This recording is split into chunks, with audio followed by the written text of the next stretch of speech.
out there who would always rather want to watch, this radio program going on live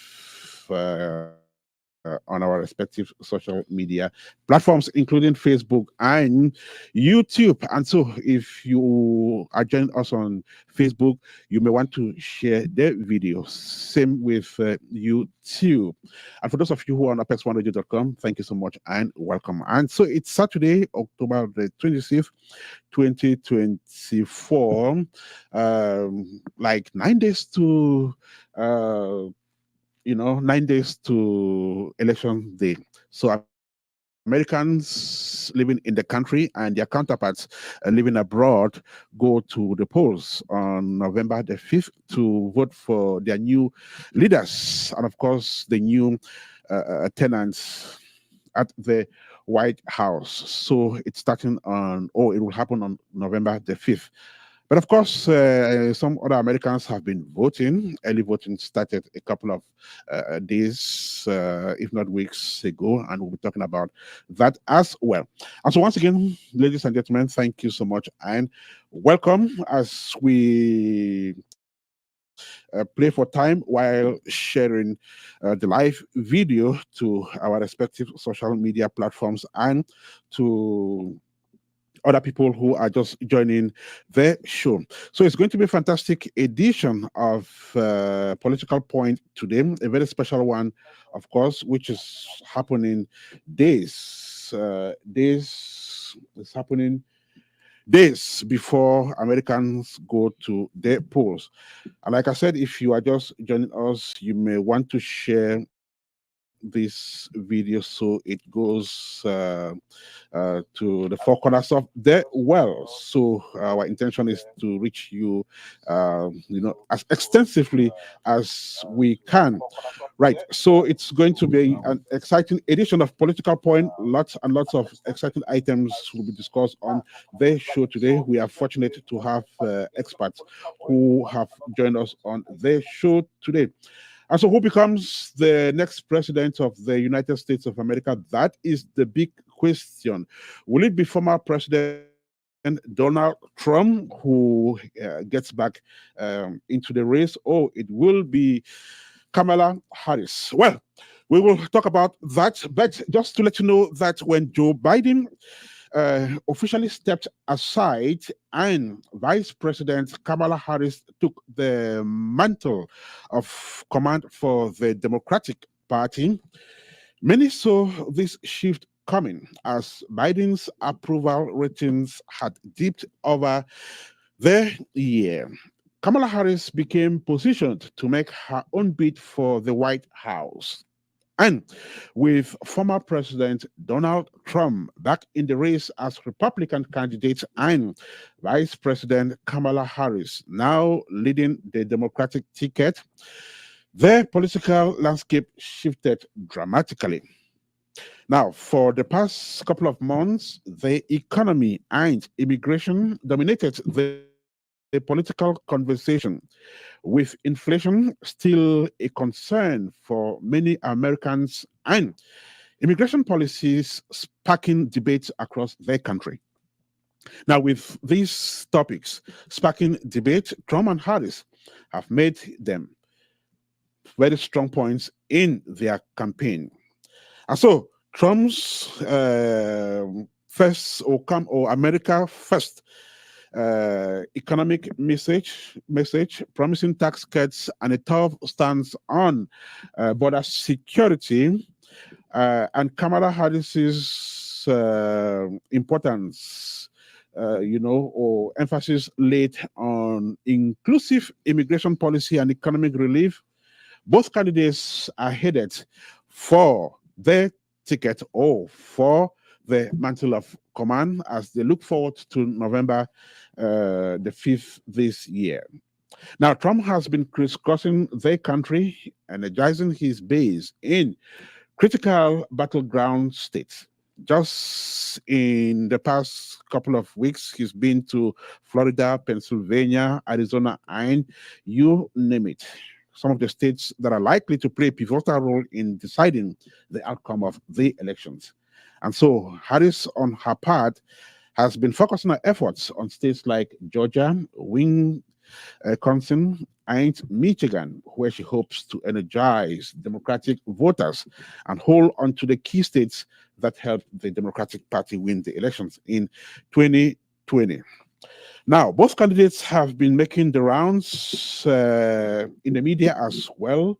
We've seen Trump appeared on outlets such as Fox, Newsmax, and One American News, where he's been doubling down on his campaign messages and attacking the Biden administration's record, just as any other candidate would do against their opponents. Harris, on her part, has taken a much more traditional route as far as the media is concerned. We've seen her on CNN, MSNBC, and CBS, where she's outlined her vision for a fairer and more just America while defending her administration's policy on healthcare and climate change. We have also seen her on Fox News as well. So all eyes are on the swing states, with places like Arizona, Florida, Pennsylvania, Michigan, Wisconsin, and others. These states could very well decide the next president of the United States of America. And as it stands, the race is resolving in these areas, and both campaigns are pouring resources into securing every single vote. So, with so much at stake, we will break down concepts, policies, news, voting trends, and other issues on radio today and see what awaits Trump or Harris as they look forward to their next presidential election. And so, who becomes the next president of the United States of America? Harris or Trump? It is a tight race, as we all have noticed, and the polls have also been saying what they've been saying. We'll look at that as well. So we'll look at every aspect, and if you have questions out there and you want our experts to provide answers to those questions, you can drop them in our Facebook thread, or you can text us through WhatsApp for those of you who have the Apex One radio number. Your voices need to be heard as well. And so we're talking American politics and the 2024 elections on radio today. Three gentlemen who will be accompanying us. Unfortunately, DaVante Goins from the Democratic Party has not been able to make it because of some other exigencies. So he just got to us to say, unfortunately, he may not be able to make it. Well, we may be back next Saturday for yet another show on the presidential elections, at least just before Americans go to the polls, and we will have him join us. But today we have Luis Gil. Did I pronounce it correctly? Yes, you did. Very good. Luis Gil is from Venezuela. He's a politician and he militates with the Republican Party. He's ran for office before, but this year he's not running. Am I correct? That's correct. All right, but he's here to talk about the Democratic or the Republican Party's bid for the presidentials this year. Also with us is Apex One Radio's political analyst Rodrigue Nyumia, who did a fantastic job in 2020. Rodrigue did a fantastic job with analyzing the presidential election in 2020. 4 years down the road, he's back for the same exercise. Rodrigue, how are you doing today? Doing very well. How about All right. yourself? You said some things in 2020, and after the elections, things happened. So, for the past 4 years, first question: how has the political climate been? Could you just assess how the political climate has been as far as power or the presidency is concerned? Well, the one thing that I've been keeping an eye on is just the general political discourse. You know, the hope or the wish or the people were hoping that after 2020, maybe Trump will go away, and then the language will become significantly different, respectful, non-incendiary, but that has instead grown worse. Like the political discourse, the debate is having more of a negative tone. Okay. Yeah, so that's something I've been looking at. It was expecting to be better post Trump, but Trump didn't go away, so it's right around the corner. So the tone has stayed the same or even worse. To the NS. Wow, that's interesting. Well, we will be talking about that, but let me welcome our next guest, who will be live from California. Hopefully, his audio will come across this time. Bernard Ngalim is a legal and policy analyst. He joins us from California. Bernard, can you hear us this time? Thank you for having me, Ernest. Can you hear me? Unfortunately, not. Our producer Marcel will work on that, and we'll see how far we can go. We've been having difficulties joining him, especially as far as audio is concerned. Well, we'll come back to that. Once again, thank you so much, Louis, and welcome to the show. Oh, you're very welcome. Thank you for inviting me. Okay. Before we started the show off mic and behind the scenes, you were telling us that you hail from Venezuela originally, correct? Yeah, correct. Okay. Do Venezuelans back home follow American politics and are keen on knowing what is happening in America as people from other parts of the world do? Yeah, absolutely correctly. We are hoping in that with the Trump, if this victorious this time, he can really help this situation politically in Venezuela. Obviously, if you're aware, we have a they call him the self-president, but we got a dictator who's named Maduro that took over Chavez, and those are very two things that have created a massive migration from Venezuela to the rest of the world.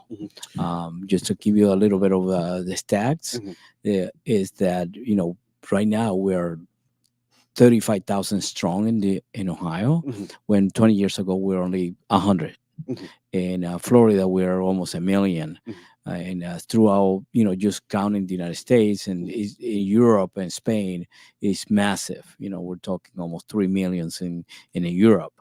And those are the things that created that climate that perhaps we're hoping that Trump would change that. Okay. And give us a little bit of hope, the freedom, not only to, that we have freedom in the United States, but it's becoming a little bit of dim as time goes by, because of the fact that we think as Republicans that the go ahead. Beautiful. So in as much as I want us to go chronologically, but you just mentioned something which I'll just go ahead and ask a question, then we'll come back. Now, you hail from Venezuela. Yes. And in the past couple of weeks, we've been observing Trump in his campaign, talking about Venezuela and how Venezuelans are streaming into the United States of America, which to him, he doesn't seem to be so happy with that. We'll talk about his immigration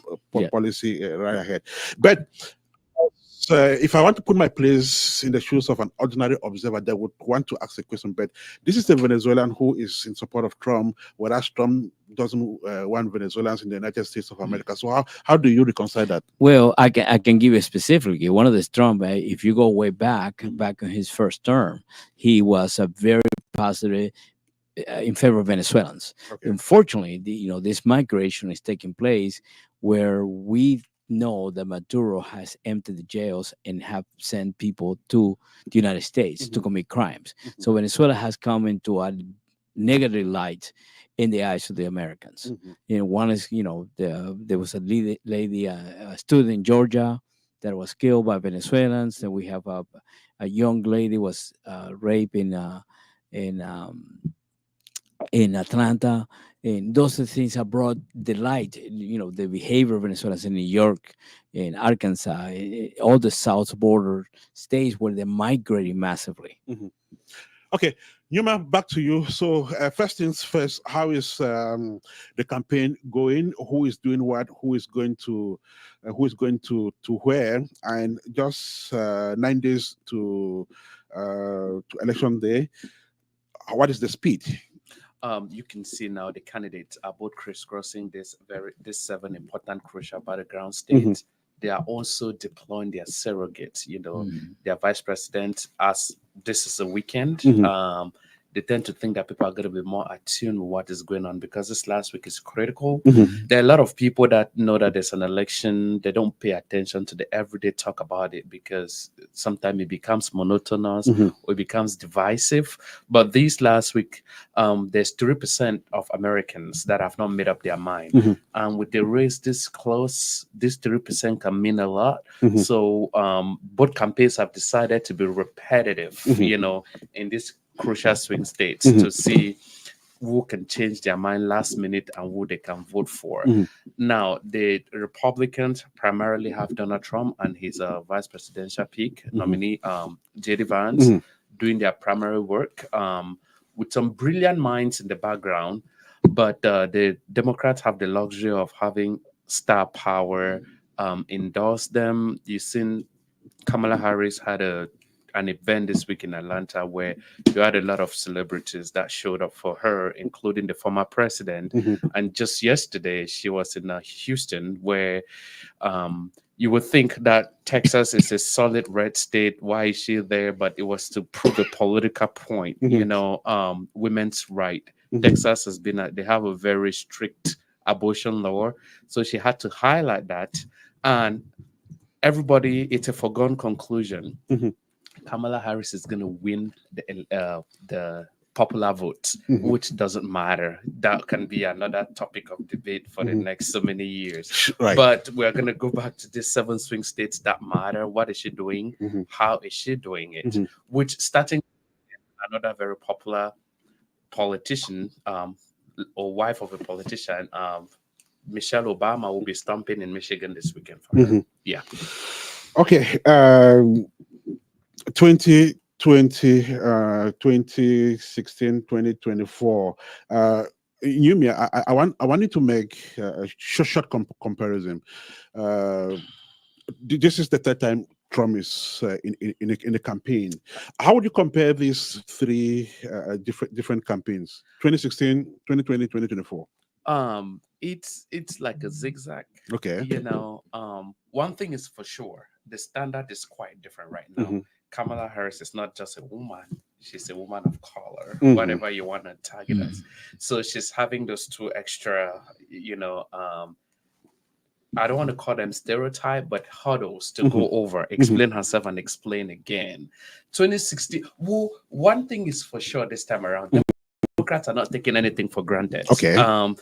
You might remember back in 2016, they thought they had Michigan and they had Wisconsin in their bag. This time around, from the first day she became the nominee or the presumptive nominee, she's always sold herself like the underdog. So they've never at one point said, we're doing better than the other campaign.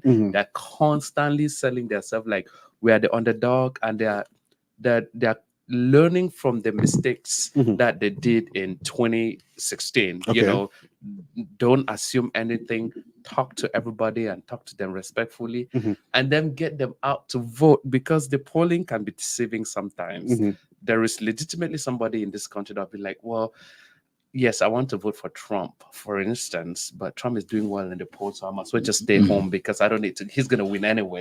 That can be a source of complacency. So the conversation now is, yes, you support my campaign, please get out and vote for what you support for. Don't relax and say, well, it's going to go this direction anyways, because it's twofold.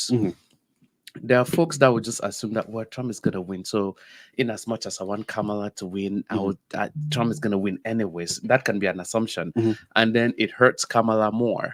But there are people that will be like, well, Kamala is going to win anyway, so I don't need to show up to vote, So the campaign is, don't assume that, get out and vote. Your vote matter, which individually, I think the country has come a long way from its inception to where we are right now. This is a luxury. Like Luis was saying, that in Venezuela it's a dictatorship. Some people don't have the right, the luxury of voting. That's right. And let the process be transparent. So just the act of, going to exercise and people that don't like either candidates, they still go. Like you see Mike Pence is not going to vote for Donald Trump. But guess what? He's going to show up at the poll, write in a name, because that's his civic duty to That's vote. right. Even if he's not going That's to so vote for one beautiful. person or the other. That's so beautiful. Let me ask another question before I go to Luis. But one would have thought that this is a midterm election because somebody has finished their first 4 years, and in the past it would traditionally be 8 years. Like they will always get re-elected, except for 2020 when Trump got booted out after his first four years, and so it becomes even more complicated because we are, like you said, some people are seeing Trump coming back. So are we heading towards a scenario where this time around those 8 years will no longer be guaranteed? It can become a new trend because let's assume that Kamala Harris wins the presidency and she performs very poorly. She automatically becomes a one-term president. Okay. And then so it's up for grab again. Of course, she will run. But is that depending on her performance? Running as an incumbent is very complex. Yes. Okay, you have a lot of baggage with you, the good, the bad, and the ugly. Yeah. So how do you sell the good, and how do you mitigate the damage about the bad things that might have happened during your 4 years in office? And that is why I think the Trump or the Republicans are so successful, or at least they are tying up with the Democrat this time around, because they have successfully treated Kamala Harris as an incumbent president. If you listen to them, you have to be very careful. They go the Harris-Biden administration. That's right. But you have to be, that's not correct. Yeah. That's how Biden-Harris. it's Biden-Harris administration. But because they want to drew in the fact, they want to treat Kamala Harris as an incumbent, so they call it the Harris-Biden administration. And I find it very interesting. I think it's politically smart. I think, Okay, let me come back to Luis.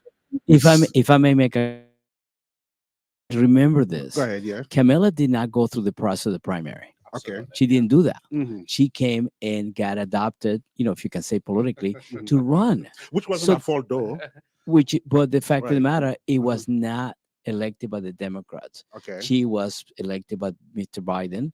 And the fact of the matter, she did not go through the process. Something that Democrats did not see that very nice. So was that illegal? Was it? No, it was nothing illegal. It defies the democratic cry that democracy, legitimacy. What about the context? Because it came at the point where everyone was on Biden's throat, asking him to step down. That's right. And again, look at the time.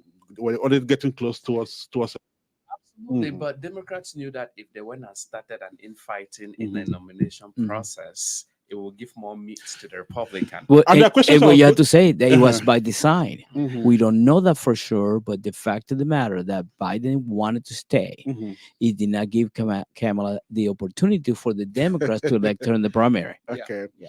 And there's a question I actually would have loved the representative of the Democratic Party to answer, but since you are a political analyst, I can go ahead and ask that question to you before I get to you. No problem. Right. No. So in 2020, Biden was 78.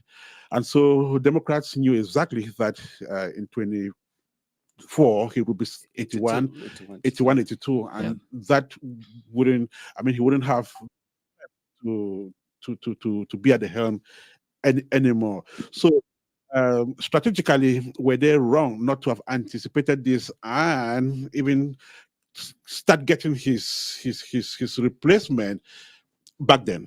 So, this is twofold. There is what the Democratic Party wants to do and what Biden wants to do. Okay. Yeah, correct. In 2020, it was like an emergency. If there's a bleed, stop the bleed. Okay. The bleed in this case was, we need to get Trump out of here. Let's get him and then worry later. Okay. But he got in, they got a little bit comfortable. But like Louis said, it was by design. Because to piggyback on your question, they knew that at this time he's going to be 81, 82. Is he going to be fit? Is he going to be able to run the country? That was a question that they intentionally didn't want to answer to cause an uproar, but they needed to get Trump out of the way. Is that situation that fits well with the saying that we'll cross the bridge when we get there? Okay. So now they got here, they're like, okay, what is our best option? I call it sneaking Kamala Harris Yeah. through the back door, Yep. which you could argue otherwise, but that's how I see it. Oh, Beautiful. he's correct. Okay, Louis, I just want you to take 30 seconds and tell us why you joined the Republican Party. Why did I join it? Wow, I have to, if I may, to say that back when I arrived to this country from Venezuela, Mhm, Venezuela was very wealthy. mhm, Venezuela didn't have any issues. It was democracy at that point. And when I arrived, I learned English at 18 years old through Ronald Reagan. So because I was like political motivated in a way to learn the history of this country and how better way to listen to the politicians. mhm, So and that's how by design I became a Republican because it was I don't want to call it indoctrinated, mhm. but I was listening at 18. Who at 18 years old has political ambitions? Nobody. Mhm. So, but he was there. He was on TV. He was there, and I learned his good things. I mean, imagine this wrong guy that Mhm. took the wall down in Russia and Germany. You know what I mean? So Mhm. those are the stuff that was interesting, political. Next question, and I want you to be very brief. What is the health of the Republican Party now? What is it? What? What is the health of the Republican Party? Well, I mean, if we talk nationally, we're okay. Okay. In the county, it's a very, very difficult because 70% of population in Franklin County is Democrat. Mhm. So we have this issue with with the mayor, congressmen, and all this stuff. But the stuff that matter is that we are alive. We're coming. Just live as stats have been at the early voting center for the last 3 weeks, and you can see the changes back in 2016. Maybe 1,200 people showing up to early voting. Right now, we're 5,000 strong. What does that mean? We're still fighting. We still have a little bit of preoccupations in the county, but it reflects what's going to happen the rest. Look at Michigan. So before Michigan, Trump, yeah. So before Trump, you had Republican Party big wigs, Yeah. right? You know them. The Ted Cruz's, Yes. Christie, Yes. Chris Christie, Marco Rubio. right? So Trump comes in and virtually overshadows everybody, beats everybody in every primary. Then comes in with a group of people who think Trump than they think the Democratic Party. And observers are saying that they are seeing the Democratic Party. I don't want to use disappearing because probably it will still stay around, but losing a lot of strength in the future. Correctly. Whether Trump wins these elections or not, if he wins, all right, MAGA is stronger. Yeah. If he loses, he may finally detach himself from the Democratic Party and take along all the Republican Party addicts, Trump addicts, along with him. Yeah. And that will cause the Republican Party a whole lot as well. That's right. So is it true that we are seeing people in the Republican Party who are just hanging on to Trump because, well, they don't have a choice, but backstage, they really don't like him? That's why I asked, how is the party doing? Is the party in good health? Well, internally, we had to, obviously advocate for a Republican candidate. But if I take you back a little bit before that, before Trump entered the political arena, he was a Democrat. He was with Hillary. He was with all those friends and stuff like that. But he decided that that's not the way that the country. He had no ambitions prior to that. He wanted it, but he thought that the country needed somebody like him. Okay. And he decided to come into the arena. He did really well. Pointed out the issues, the problems. Now we go into a problem with almost 4 years of Biden. What do we have in the world other than horrible immigration status here in the United States? But we got a war. Let's take you back. We had an election in Venezuela almost 2 months ago. They decided they're not going to give power. So they would not democracy. So we're going to see what happens in November. But then after Venezuela was in the first point on the limelight, they became the war in Israel. They became Russia and Ukraine. All the stuff Venezuela took a backseat. Imagine that we're the back on the back of the United States, right close. But the fact that Israel, that is understandable. But what we're saying is that we are seeing more of the Trump brand than the Republican Party brand. Like if you get a young man from the street and you put Trump and the Republican Party side by side, they know Trump, but they don't know the Republican Party. Whereas Trump is still bearing the flag of the party. So that's what we're saying. So don't the party risk a moment when it will Trump will finally Possible. oversaw it and Possibly. okay. Possibly. But the fact of the matter, the fact that he can be the guy right now that perhaps we're in a historical moment.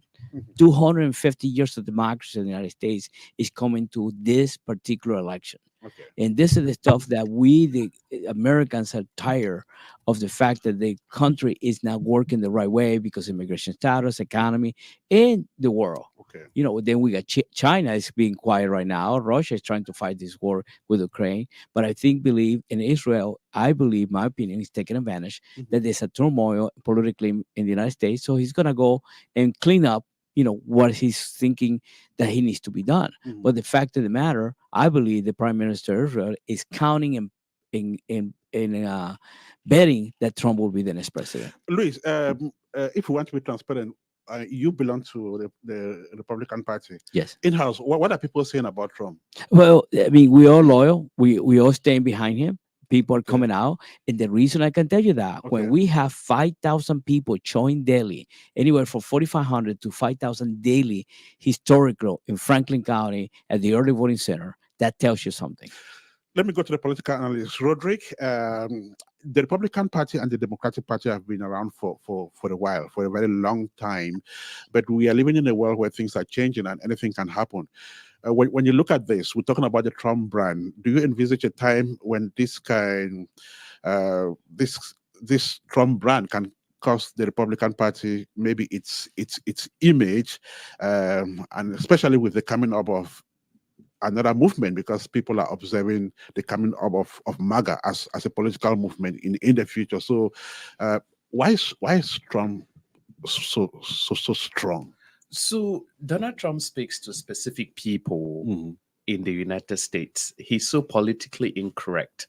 And mind you, people like Luis cannot outrightly say we disagree with you in public, because they will tell you, big Trump supporters, they start by saying that I don't like the way he said this, but he's my guy. Like, he said it so incorrectly. It's not perfect. He's not a perfect. He's my guy. Like, they know what they need out of Trump. But the Trump brand will go away. I'll tell you why.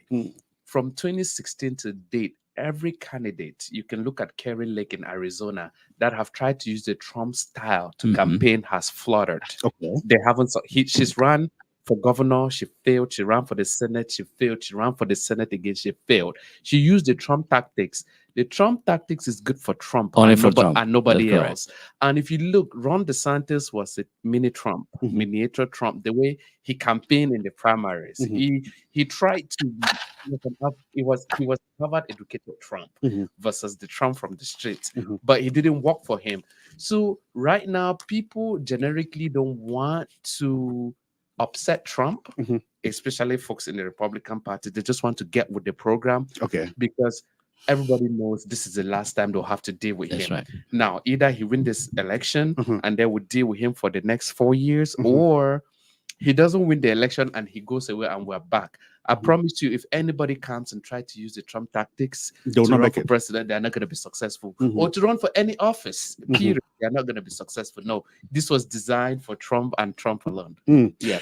Well, he designed that himself, and Trump is a guy that, he's always in charge. And unfortunately, businessman, and trying to always be like that for since he was 30 years old.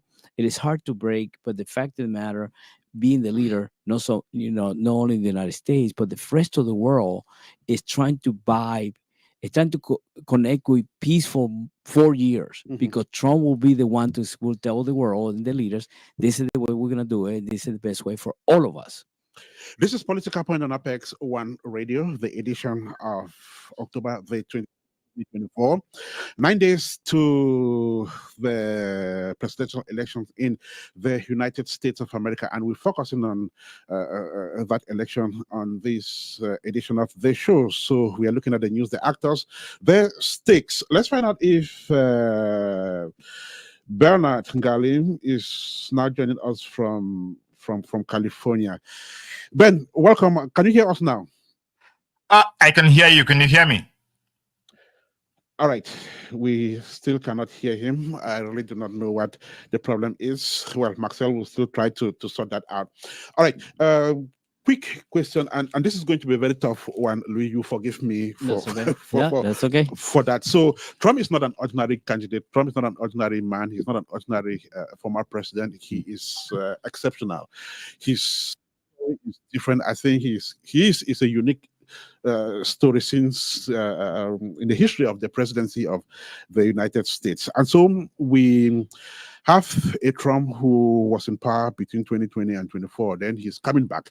Now, within this time, a lot of things happened, including a January 6th, 2021 event where his people are supposed to have, or actually stormed the Capitol and disrupted a session that was going on, and this case has hung on his head since then, but he's been able to make it through and still become candidate. There have been lots of other legal suits against him and a whole lot of other things,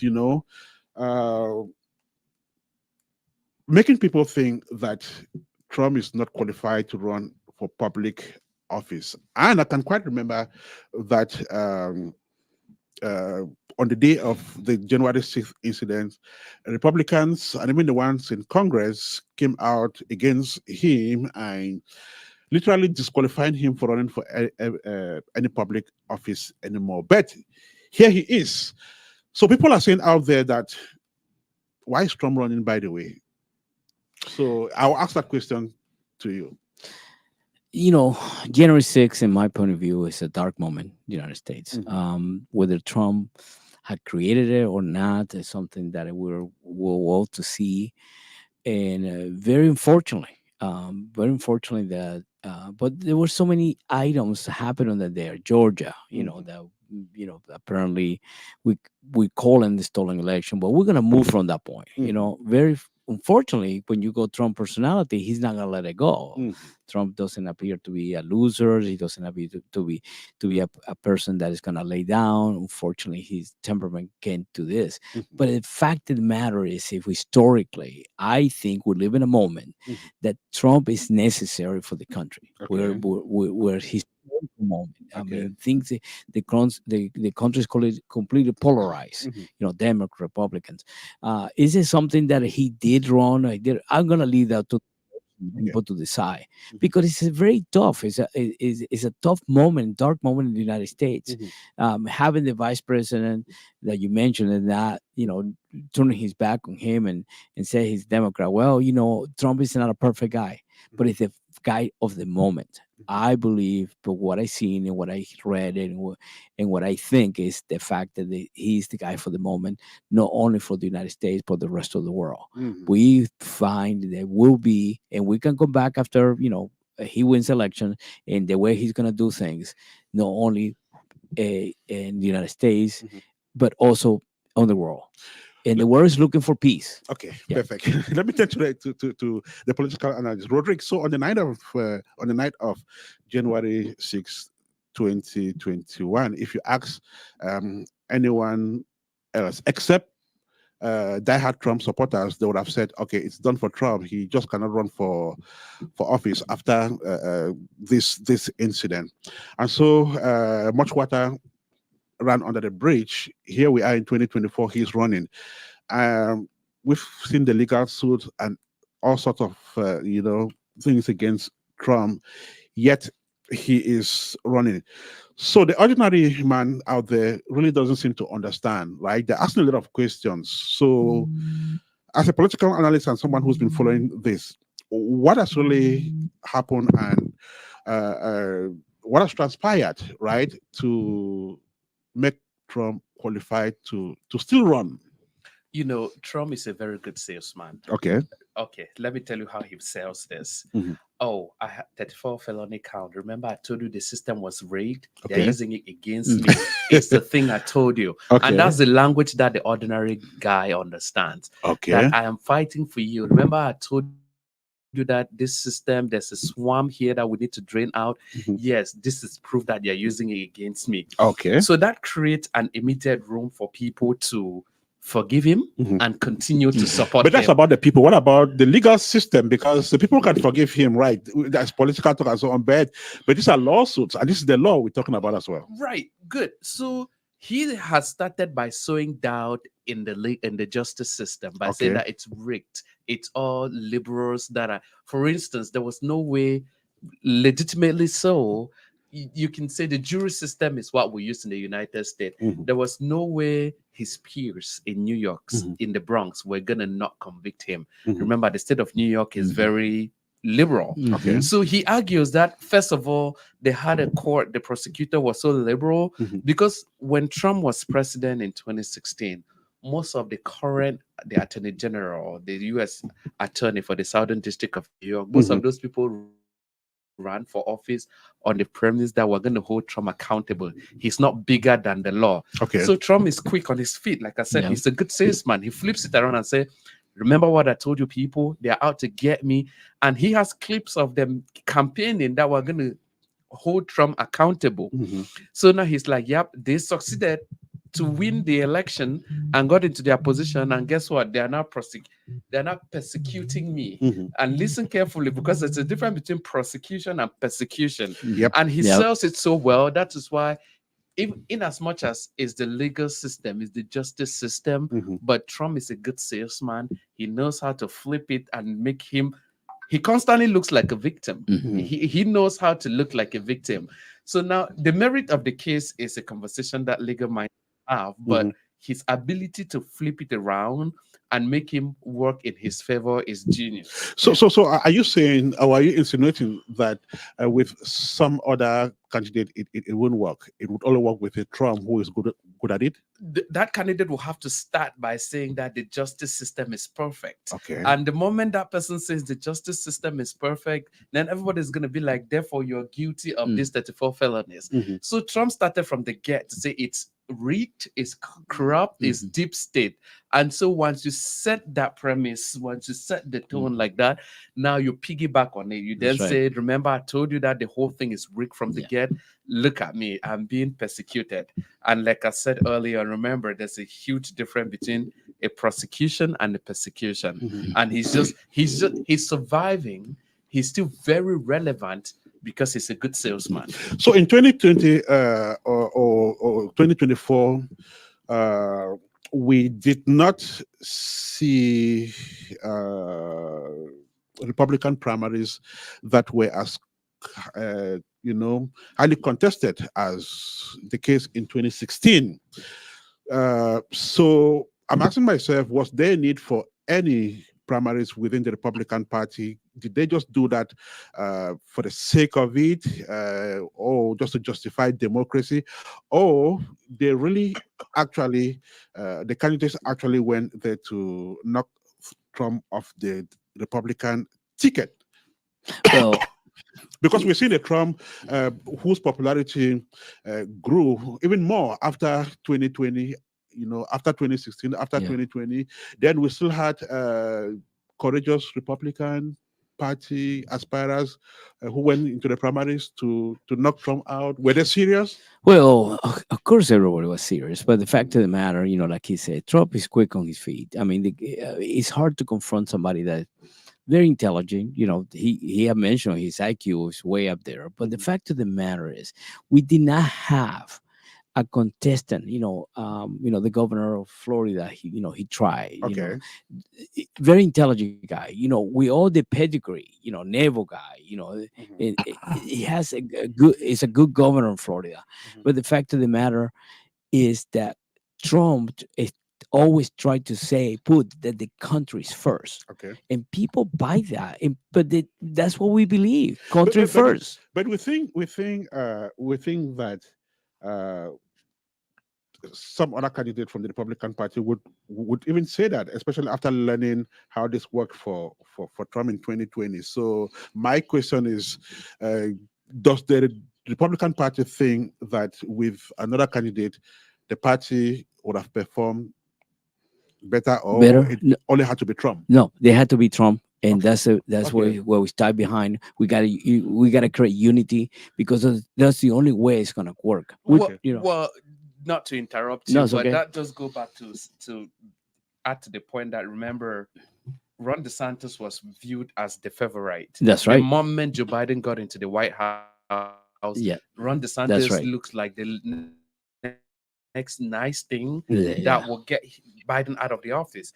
And what did he do? He started behaving, talking, acting like Donald Trump. Mhm. That brand is only good for Trump. Okay. But remember, people that are moderate, that they're not too much to the right, Yeah. had hope for a change in the Republican Party. I'll tell you why. After Nikki Haley dropped out of the election, Yeah. in different primaries in different states, you had up to 20,000 people voting for her, That's in correct. as much as he had Yeah. dropped out. So that kind of tells you that they really would have wished for a change, but they got Trump, so they had to get behind the candidate, align behind the candidate. There's so many ingredients that can tell you that Trump is the guy for the moment. Yeah. You know, we got a lot of immigration. I mean, you see historical things. One of the things that the Trump always said, the wall is needed. Well, Okay. he's been proving that that's needed. Beautiful. We will talk a little bit about Kamala Harris's candidacy. Then we'll start talking about their policies. So, Rodrigue, we see an aspiring vice president for the Democratic Party, whom some observers have described as a firebrand politician because he's quite eloquent and knows how to talk, right? So I just want to throw this to you. Some observers think that the Democratic Party would have thought about this, going back to the question I asked you before, and get guys like Tim Walz to lead this process. And like you said, Harris has some natural disadvantages, which Tim Walz definitely doesn't. So what about him, taking the lead and Harris maintaining a VP spot? If I may, remember, Kamala didn't come to the right process. Okay. She did not wasn't the primary. I just want to put that in there. Okay, so we're just trying to, play over these things and see, because that's what some observers are thinking. So Kamala Harris had to go for a vice presidential that looks like Middle America. That Okay. looks like, remember, the assumption America is inherently biased. Okay. So was it the inclusion thing? You have to a middle-aged white guy. It's who, if statistically, if you look at all the 46 presidents of the United States, you look at it, you realize that everybody won the election with the older white guy, middle-aged white guy. So that is the norm. So to kind of neutralize the idea that Kamala Harris was far to the left, a liberal out of San Francisco, she had to choose a nominee that it looks like represents Middle America, middle-aged white guy, high school principal, has lived a normal life, is not a millionaire, does the regular thing that everyday American does, high school coach, those qualities. Of course, it comes with. And don't forget that he was in overseas and he wasn't overseas. Remember that? Well, he came in the debate and acknowledged that, put it nicely, that sometimes it's a knucklehead saying things that really, which was a very nice way to kind of like address all the inconsistencies. Beautiful. Is what he said. All right, gentlemen, I think let's try Bernard to see if he's joining us. Bernard, can you hear us now? Yes, I can hear you. Can you hear me? Yes, we can hear you now 5 on 5. Thank God. Oh, fantastic. You're welcome to the program, Bernard. How are you today? Thank you so much for having me. And I've been enjoying the conversations from this side. Unfortunately, you couldn't hear me. But I'm happy to be in right now. Fortunately, you've joined us now. Right. So how is California this Saturday afternoon? Well, we are doing good. It's bright. It's sunny outside. And the hope is the sunny day is going to bring some happiness, some brightness in people's minds, especially as we are all discussing the elections and looking at what is going to happen in the United States over the next 10 days as people are going to the polls already. And who is going to carry the day? Of course, California, Oregon, Washington State are, of course, blue states. And there is no question about that. Though Trump has been having some inroads in these states and his followers in these three blue states are actually picking some steam in local elections.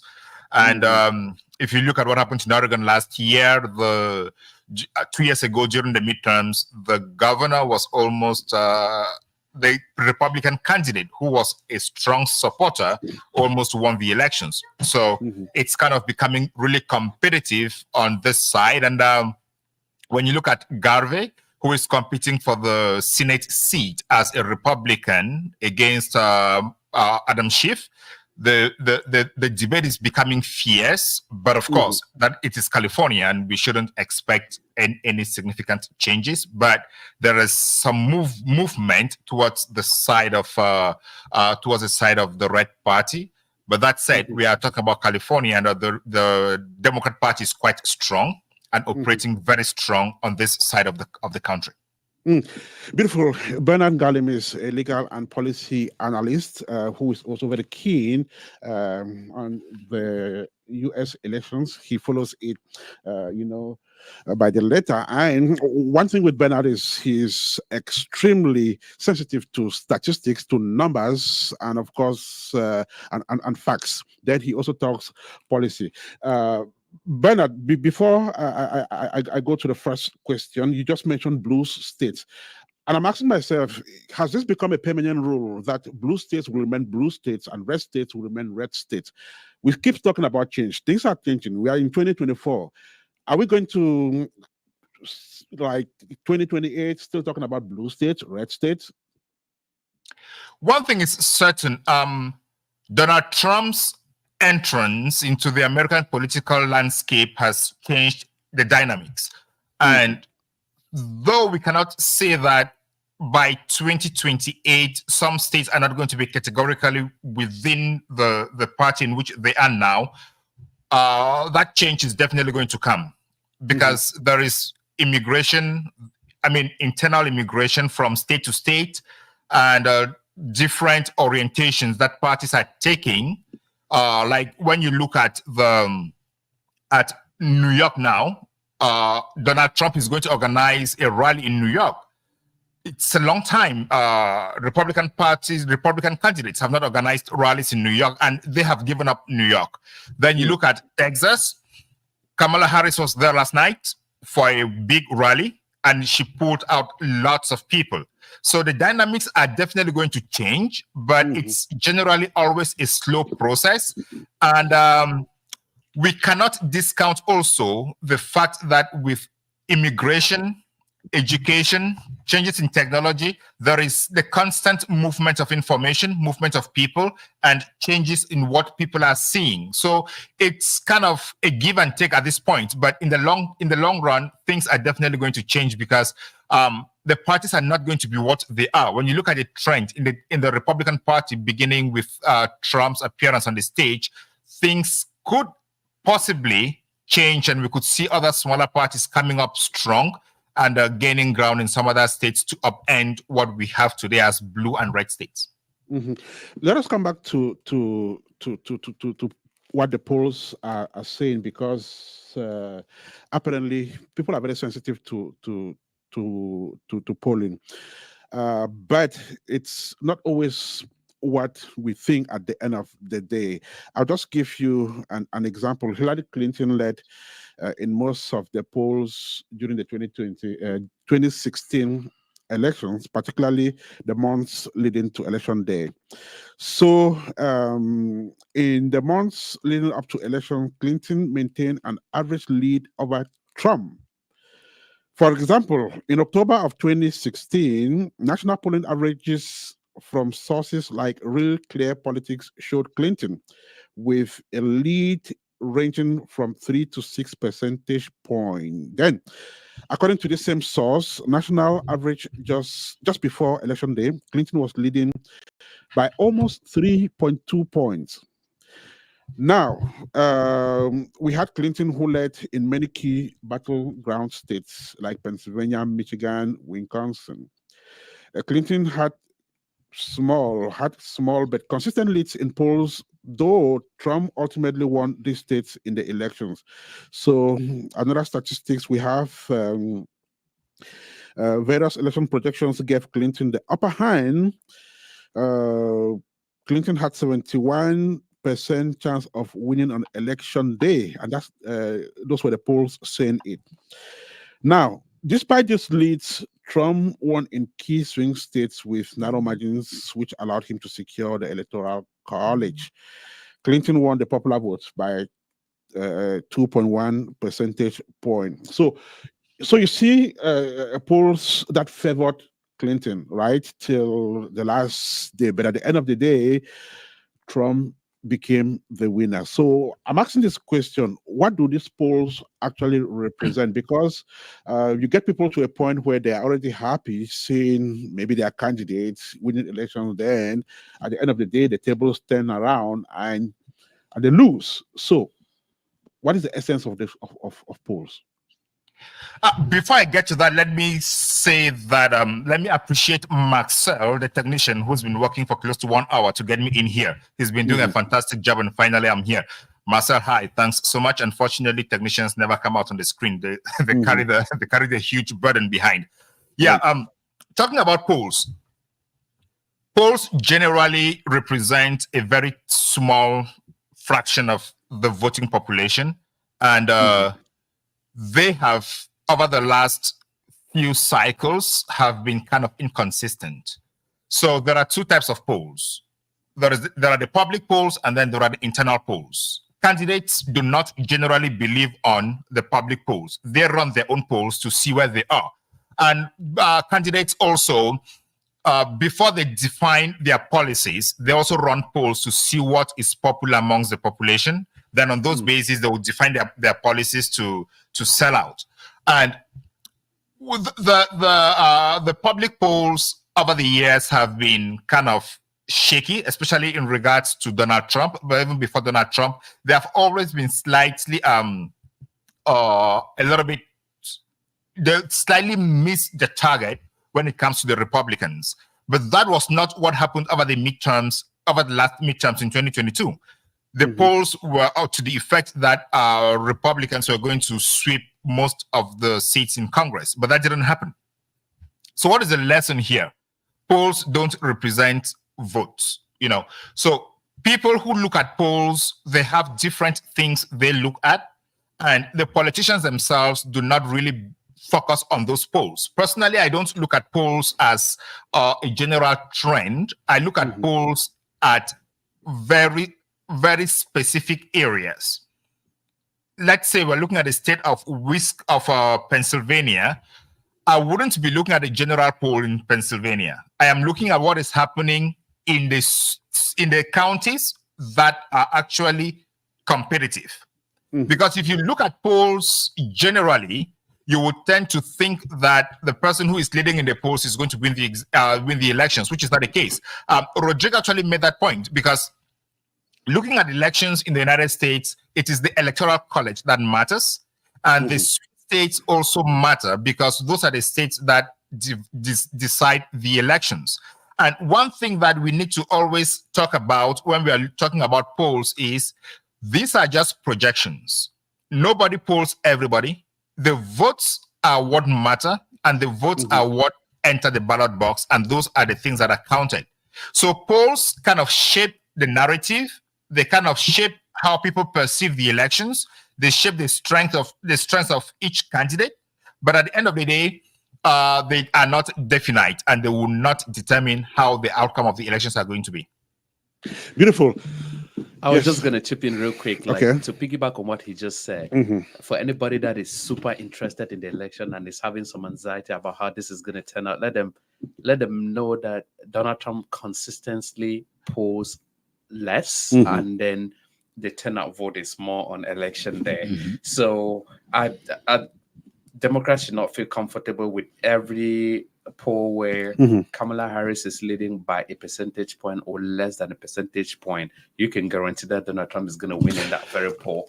If I may, on that, just to begin locally, when you have somebody like Colin Marshall in Channel 4 calling, just for example, for Bernie Moreno 1 point up out of the blue, I believe that they're calling the troops. They're coming to say, listen, we, in that way, we go with Donald Trump. They're coming to say, listen, Donald Trump could be the next president. You got to go. Remember, there's a percentage that people do not show up to vote, a high percentage. And we're talking Franklin County, talking Ohio. This is why it's so crucial what Trump is doing. As a matter of fact, that he go to Pennsylvania 3 times. Why is that? Because it's a critical state. Michigan is on the call. He might go Republican for the first time in a long time. But those are the stuff that perhaps they have nothing to do with the poll, but what really is happening. Beautiful. Okay, so the reason we're talking about polls is because I do think, and like everyone says, everything in politics has a meaning. Everything counts in politics. It has a message. I was just thinking that some people could look at the figures and either get discouraged or more encouraged to work harder. We'll come back to that, but I guess we will delve into how the candidates are doing, what policies they are bringing on the table, and see how we go from there. But if you're just joining us, this is Apex One Radio. It's 17 minutes to 2 here in the studio. It's 10:44 in California, from where our legal and policy analysis speaking. In the studio, we have Rodrigue, Nyumia, and Louis Gill. Rodrigue is a journalist and political analyst, and Gill is a politician representing the Republican Party. Right, so let's look at policy, what the candidates are putting on the table. But I would like us to narrow it down today to maybe two. If we have time, we can talk more, beginning with the most critical one, which is immigration. So in 2020, was it 2020 or 2016, Donald Trump was very particular about immigration and even promised to build a wall that would block some immigrants from coming into the United States. Let me ask the basic question. Why immigration? What is so urgent about immigration? Well, I believe immigration is changing the landscape. I can only tell you in the Hispanic community, it's very large. I mentioned before when I came here over 30 years ago, there were 50 Venezuelans the whole day. Now we're a strong 35,000. Now, not only that overshadowed by what's happening in Springfield, with the Haitian community, 20,000 people came over almost overnight. And the population of Springfield is only 45,000. So they basically almost double the population of Springfield with the whole infrastructure. Those are the stuff that Trump is talking about, having a little bit of, immigration has to be control. They have to be, you can, New York is you can see this housing and stuff like that. Florida, I mean, is really overwhelming in the status of the economic system, where there are so many people now drawing social services where there was not the money or the budget to take care of that stuff. So there's a little disarray, and we just need to put some order to it. Nyumia, population experts think that population in terms of numbers is power. So yet we see a country that is big enough to accommodate more millions of people, yet that is a problem. Yeah, because to add on to what Louis just said, America is a country of immigrants. Okay. And there's structures in place. There's a process in place. Okay. Americans want people to come to America. The point is, how are they coming? Okay. And are they coming legally? Do we have the infrastructure to welcome these people?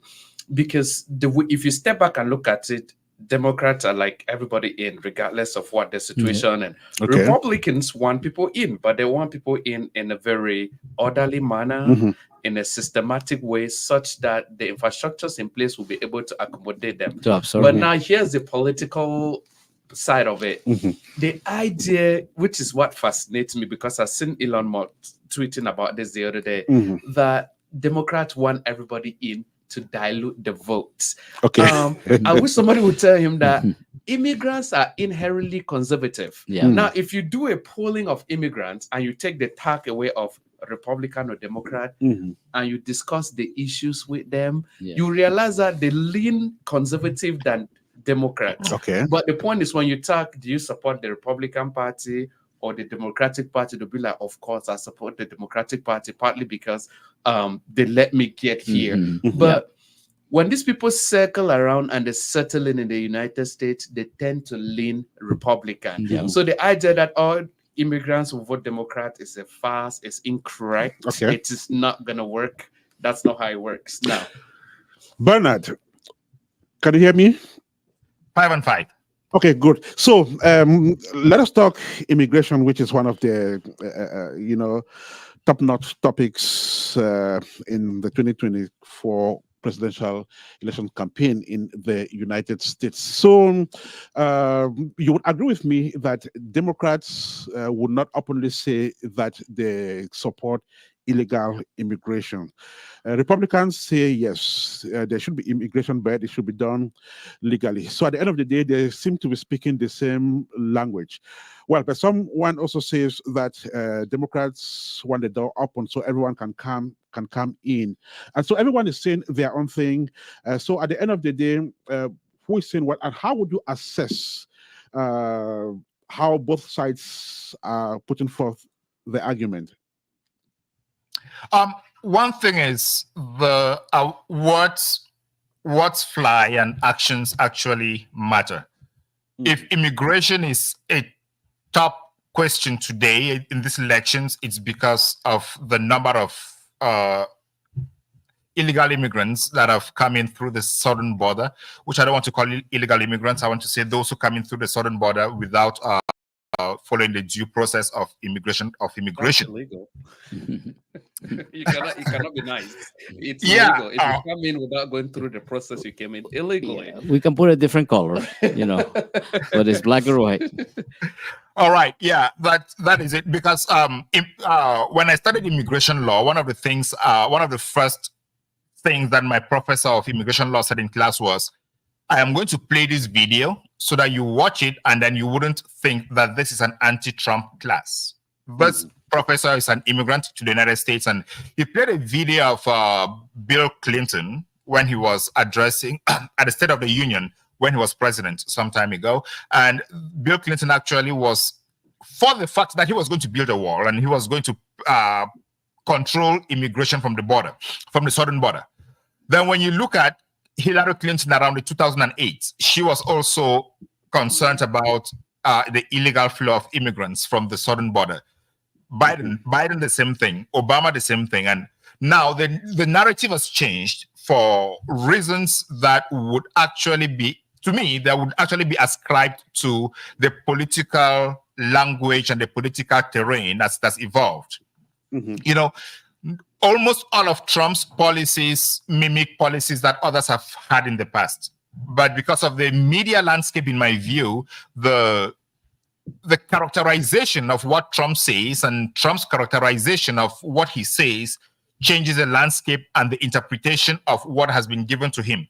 So that makes the narrative completely different, and it changes the way people look at it.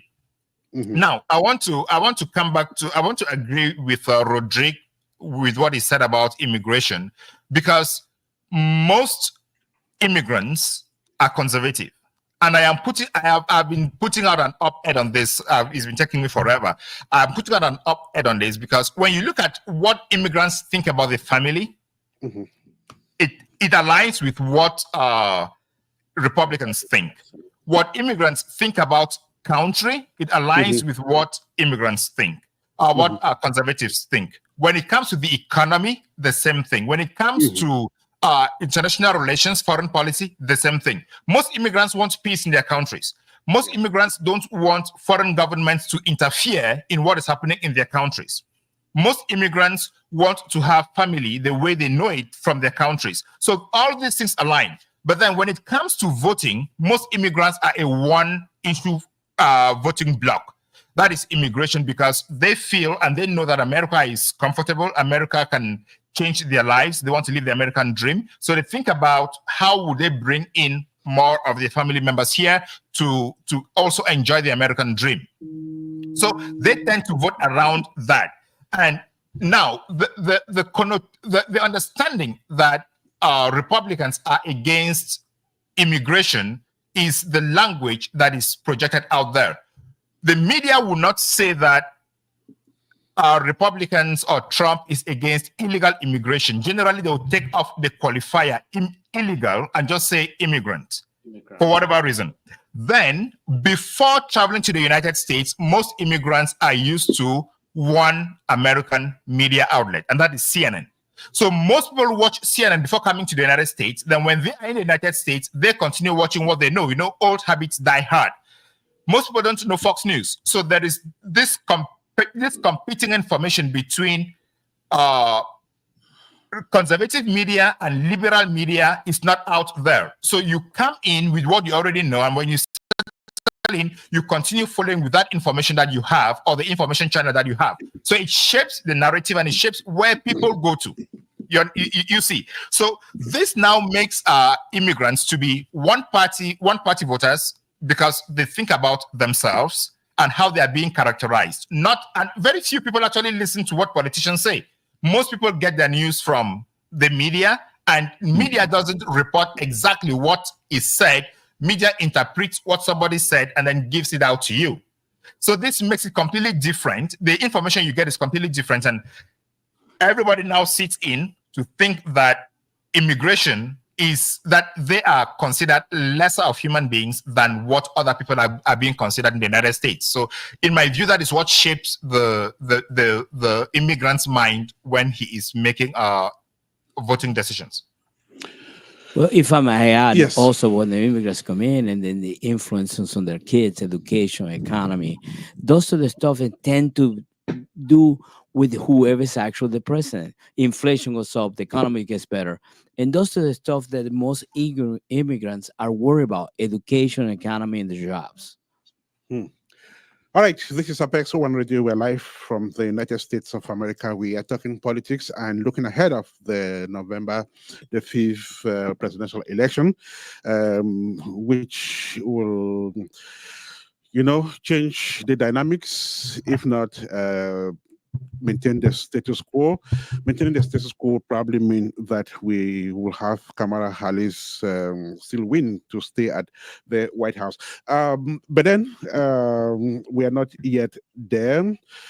So let's probably move to the next policy and talk about the economy. The economy has also been very topical in this election and this campaign, and it is coming on the heels or in the context of inflation. So to begin with, the Republicans say Biden is responsible for the inflation. Biden says no.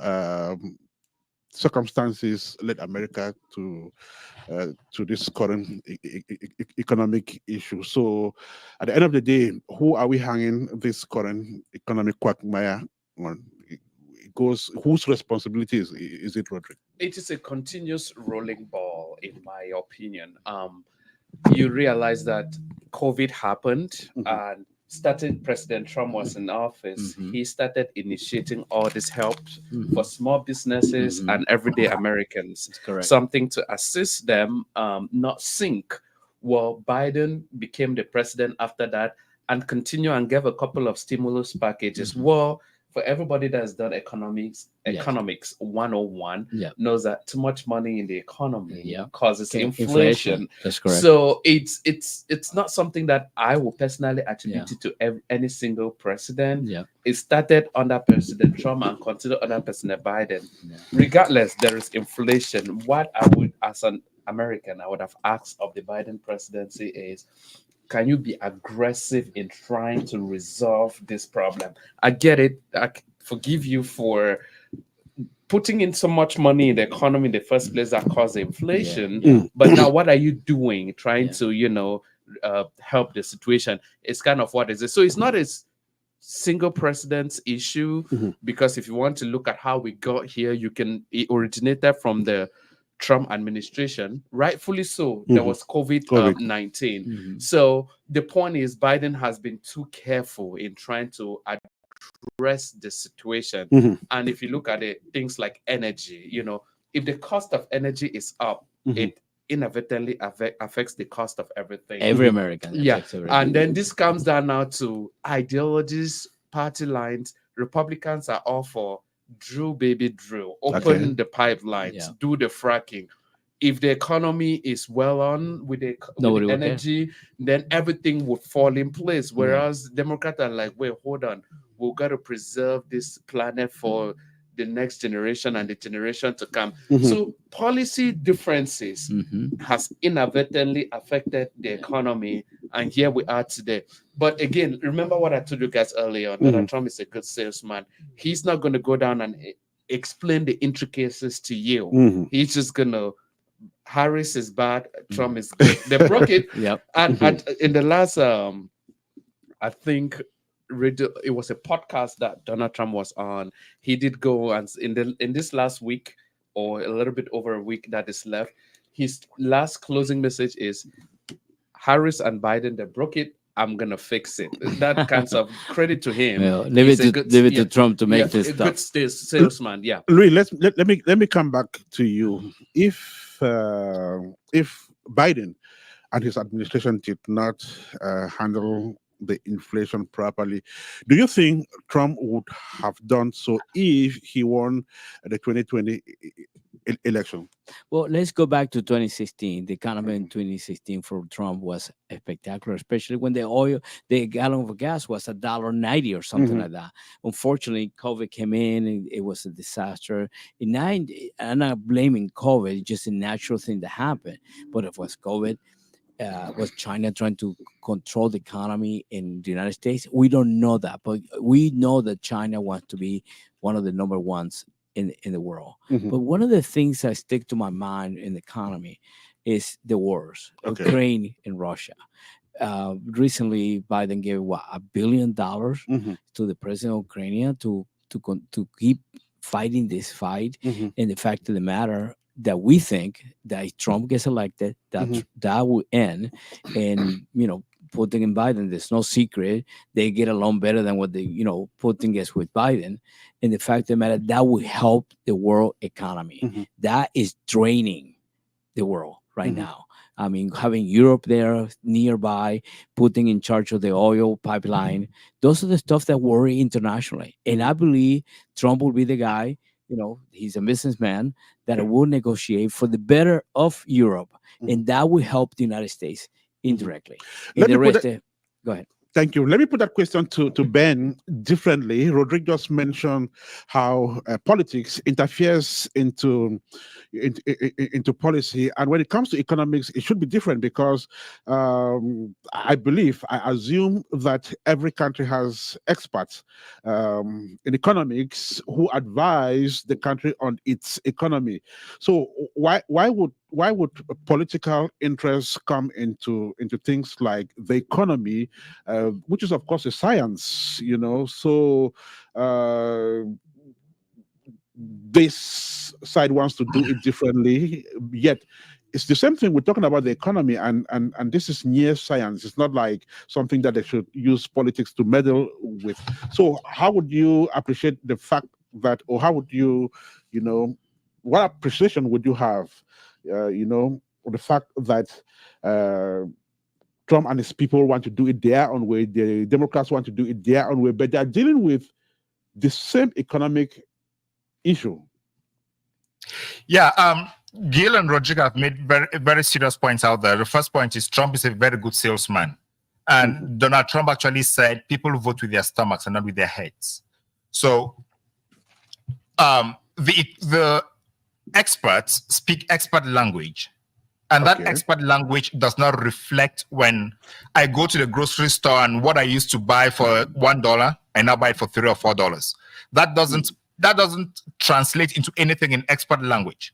So the consumer, the voter, knows that 3.5 years ago, 4 years ago, 5 years ago, he was better off. He would go into a store and buy a loaf of bread or a pack of bread for $1.97. But today it's about $7 or $3, $4. So he knows that, and that is what reflects in the voter's mind. And then Trump comes along and says, life is more expensive today because Kamala Harris and Biden did A, B, C, and D. He doesn't even mention that he's the first person who sent out stimulus checks. He doesn't mention that. He doesn't mention that the economy was closed under him.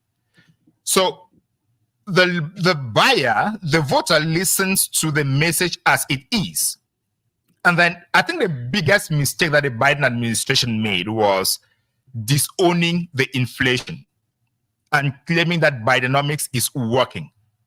Just by claiming that Bidenomics is working while the cost of living is increasing sowed doubts into people's minds. You should accept that, yes, it is not working at this moment, but we are fighting it hard. They even went as far as saying that there is no inflation. It is just transitory. You will not feel it. You will not feel it. So it makes the people question their ability to solve the problem and the dedication to solve the problem. And the people now know that Trump had a good economy and they did not suffer that much during Trump's regime. So they willingly, or not willingly, but they consciously or unconsciously know that Trump can actually solve the problem. And Trump is hitting hard on this. That's why when you look at the polls, though the polls don't really represent anything, but when you talk to people every day, the cost of living is the biggest problem. And then the wars, the amount of money that is spent on the war in Ukraine, for instance, that money doesn't go entirely to Ukraine. Some of it stays in the United States and comes back into the economy. So it drives the cost of living up. And the cost of oil, there could be as many exploitation licenses for oil and gas now, but in as much as the people know that there is a risk that due to the climate policies of Biden and Harris, it's possible that they would stop oil production. The people are thinking about the consequences of stopping the oil production. And if the oil production is stopped or reduced, then the cost of oil is definitely going to increase. So this makes the people to think about what they stand to benefit. Now, the politicians themselves, they are not looking at what the people stand to benefit. They're looking at their own benefits. What am I going to benefit out of this? I'm going to benefit if I keep on drumming to these people's ears that the cost of living is high and I am going to resolve this problem. After all, I was already there and my economy was better. So people are going to vote with their stomachs, not with their heads. And that is elections. That is politics. And Okay. to add on to Trump being a good salesman, I don't know if you guys remember vividly when the first stimulus checks were issued out. That is a bill that was passed by Congress. Donald Trump signed those checks. Yep. So when people got the check, they looked at the city name on it. They said, "This is the president." I mean, he's a genius coming to ask.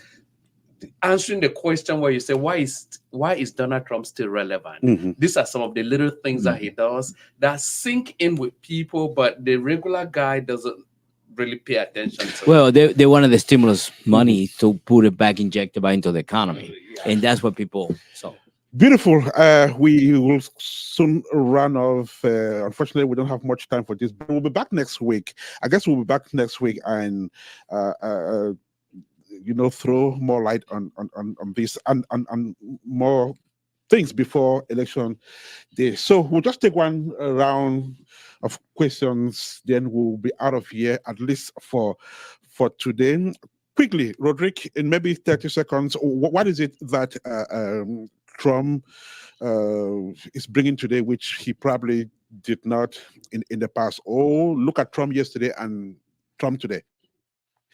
Okay, so he's going to continue to double down on his rhetoric. Okay. The immigration, the border. He's going to, if he wins election coming November 5th, I believe, Trump is just going to go back to, okay, let's stop people from coming in. Because there's a couple of executive order within 20 minutes of him becoming the president, he can sign remain in Mexico policy. That's the very first thing that Trump would do. And what that would do, it would trickle down. Now, the amount of resources that the federal government is having to spend in the border to be able to secure, it will put a stop. Now, another thing for people that are already on this side of the border is that Trump also was like, okay, let's quit having these people dabbling in the system and not knowing what to do. They try to appoint and hire more judges to process the asylum claim. So Trump is not going to bring anything very new.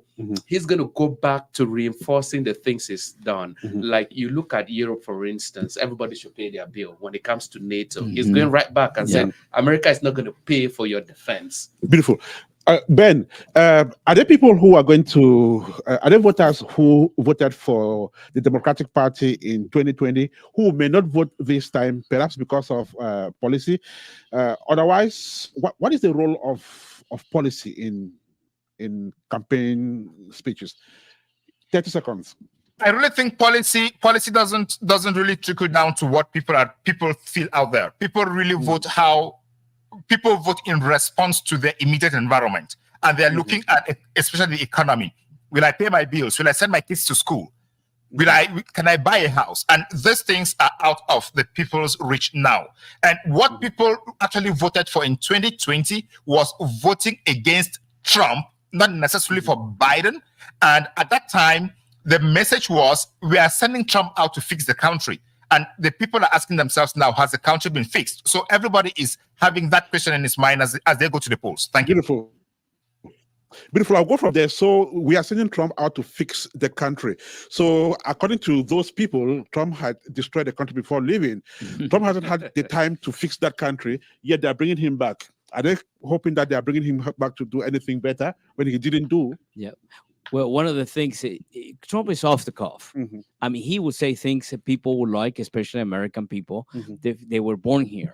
One of the things that Trump is saying, I'm going to clean up. And people believe that he's going to clean up. Okay. I believe that. So they're giving him a second chance. Well, but at the same time, you know, he doesn't have the power. Congress has the power. Okay. But the fact of the matter, the image and the fact that he's the one that's going to do it is the fact that people believe that that's what's going to happen. The voter, he's going to, I mean, my prediction, he wins. He's going to go to the voter and say, I'm doing this. And that creates the image that all the Americans want to see. Beautiful. For one of time, we're going to end here for today. We will be back next week, and we will not most likely, but certainly have a representative from the Democratic Party so that we can have a much more balanced conversation next week. But just before we go away, and I just thought of something which we discussed offline. Is Ohio still a swing state? If not, why? No, Ohio is a solid red state. What happened right to now. Ohio? In the last 3 elections, I think it's voted Republican. Okay. And when you look at that trend, Ohio is now a reliably red state. Okay. Yeah. So does that If I may, except yeah. Cincinnati, Columbus, Toledo, Columbus, and Dayton. Oh wow. Those are Okay. the counties. Cleveland too. And Cuyahoga Cleveland. County. Cuyahoga County. And what you look is that in these cities, there's always like a major university in these cities that attract younger people, and younger people tend to vote. Democrats. Yeah. Correct. Well, let's end here for today. We'll continue this week. Ben, if you're available, I will have you again next week so that we have more discussions on this. Well, thank you so much. It's unfortunate that you got on the show a little bit late because of technical issues, but we'll sort that out and we'll do better next week. Stuff happens. Sure. All right. Do have a fantastic rest of the day, Ben. Rodrigue, thank you so much for coming. And Thank you. Let's take Thank you. another rendezvous next week. Louis, thank you so much for coming. And we're looking forward to seeing how things unfold. And for you out there, thank you so much for having been with us this past couple of minutes on this show. Remember that Americans in the country and those abroad go to the polls on November the 5th, 2024 to elect their new president. And for those of you who will be voting, all right, you go ahead and do that, and that's a civic responsibility. Well, for us here, we want to say thank you so much. We'll be back next week to continue this conversation, and of course we will have an election night on November the 5th. Thank you once again. My name is Ernest. Marcel Ajit was our producer, and we had support from Okon Ekweyon. Rodrigue, Nyumia, Ernest, Kanjo, Rodrigue, and Bernard Ngalim saying bye-bye and have a fantastic rest of the weekend. Thank you. Thank you.